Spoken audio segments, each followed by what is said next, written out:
Itu kan tidak sesuai dan bertentangan dengan apa yang sudah diperjanjikan dalam Akta 39. Ya, jadi kalau misalnya kemudian ada hal-hal lain misalnya, begini nanti kami akan buka-bukaan.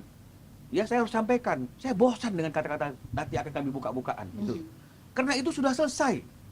Kalau mengenai masalah pribadi S dengan Ruben Onsu, buka-bukaan, ini harusnya wadahnya itu adalah pada waktu perceraian.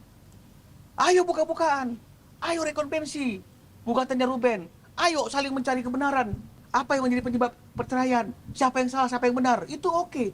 Tapi ini sudah selesai semuanya, kita tidak lagi bicara kejelekan S, kita tidak lagi bicara kejelekan dan kekurangan Ruben Onsu. Yang kita bicarakan adalah bagaimana anak-anak ini mendapatkan waktu untuk berkumpul bersama dengan ayahnya, sesuai dengan undang-undang dan sesuai dengan apa yang disepakati. Jadi jangan dilebarkan ke sana kemari, saya akan buka nanti, saya akan buka ini.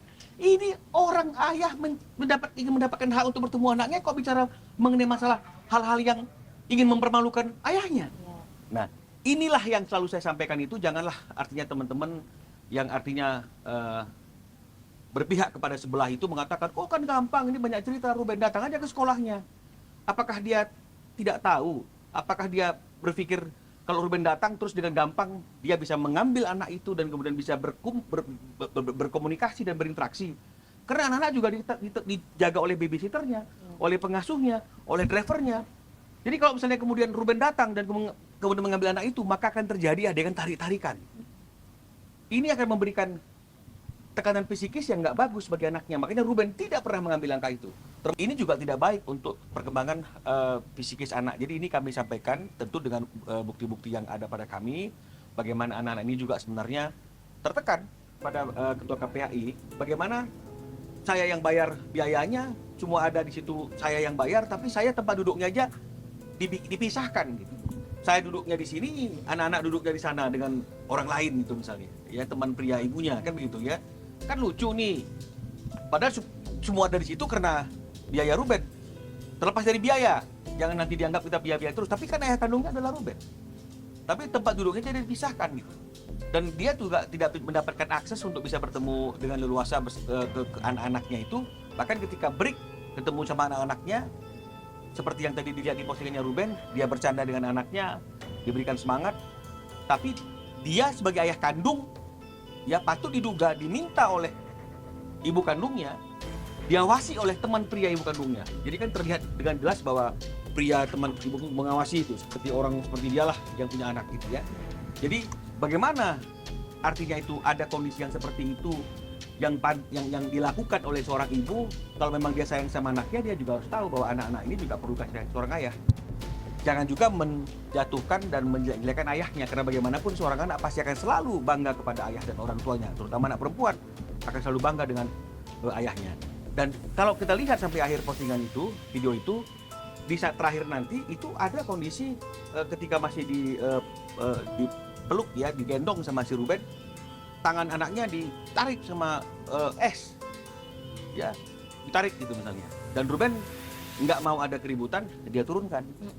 Nah, inilah yang selalu saya sampaikan itu, janganlah artinya teman-teman yang artinya berpihak kepada sebelah itu mengatakan, oh kan gampang, ini banyak cerita, Ruben datang aja ke sekolahnya. Apakah dia tidak tahu? Apakah dia berpikir kalau Ruben datang terus dengan gampang dia bisa mengambil anak itu dan kemudian bisa berkomunikasi dan berinteraksi?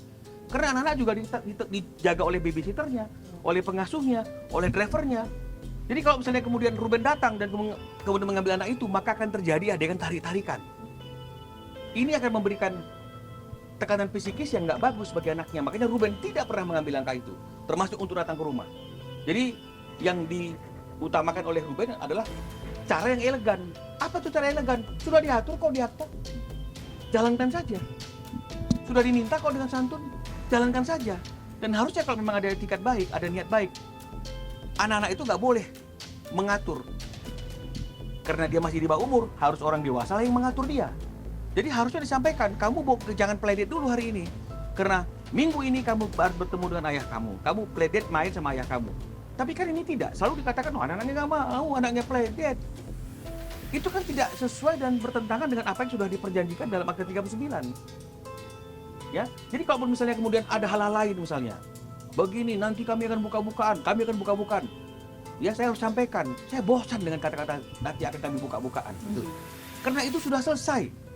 Kalau mengenai masalah pribadi S dengan Ruben Onsu, buka-bukaan, ini harusnya wadahnya itu adalah pada waktu perceraian. Ayo buka-bukaan, ayo rekonvensi, gugatannya Ruben, ayo saling mencari kebenaran. Apa yang menjadi penyebab perceraian, siapa yang salah, siapa yang benar, itu oke. Tapi ini sudah selesai semuanya, kita tidak lagi bicara kejelekan S, kita tidak lagi bicara kejelekan dan kekurangan Ruben Onsu. Yang kita bicarakan adalah bagaimana anak-anak ini mendapatkan waktu untuk berkumpul bersama dengan ayahnya, sesuai dengan undang-undang dan sesuai dengan apa yang disepakati. Jadi jangan dilebarkan ke sana kemari, saya akan buka nanti, saya akan buka ini. Ini orang ayah ingin mendapatkan hak untuk bertemu anaknya, kok bicara mengenai masalah hal-hal yang ingin mempermalukan ayahnya. Di mana akal sehat dan logika kita?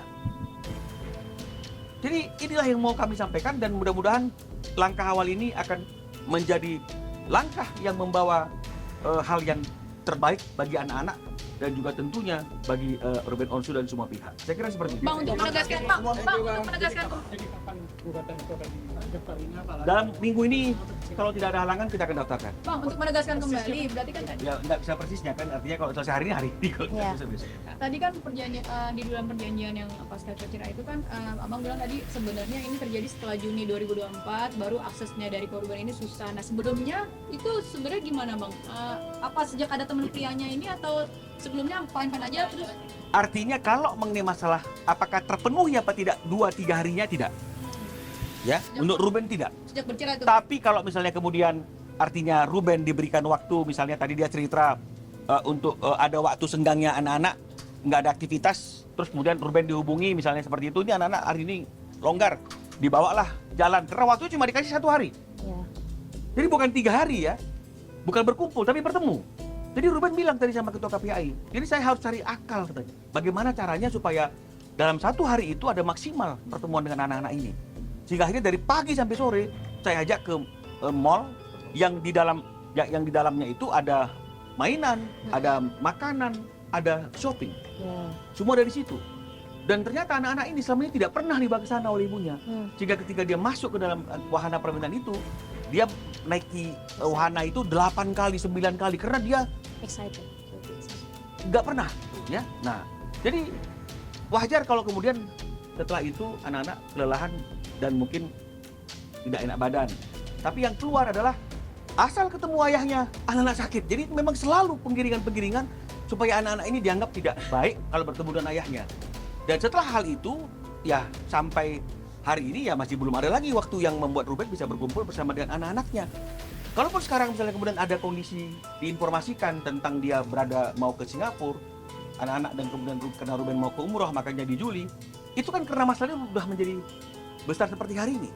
Jadi patut diduga dia ingin kelihatan, saya kasih informasi kok.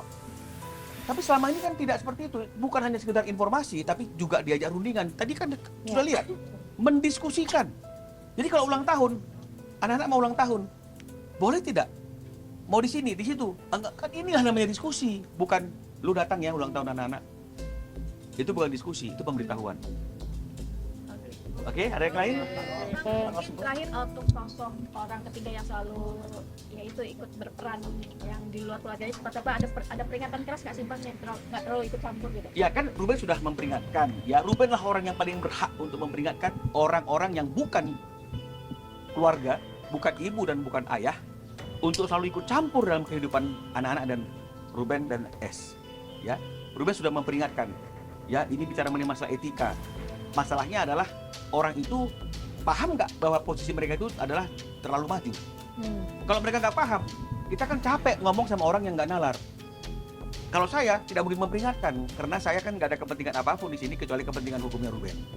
Jadi artinya itu juga tadi sudah disampaikan dalam proses di KPAI itu, bukan hanya S-nya, tapi semua lingkungan yang ada di sekitar S yang kita anggap berperan yang membuat anak ini menjadi tertekan atau membuat anak ini menjadi orang yang berbeda dari yang dikenal oleh Ruben, itu sudah kami sampaikan di KPAI. Terima kasih Abang. Gak sempat baca? Dengerin aja. Klik icon text to speech, gak pakai ribet di okezone.com.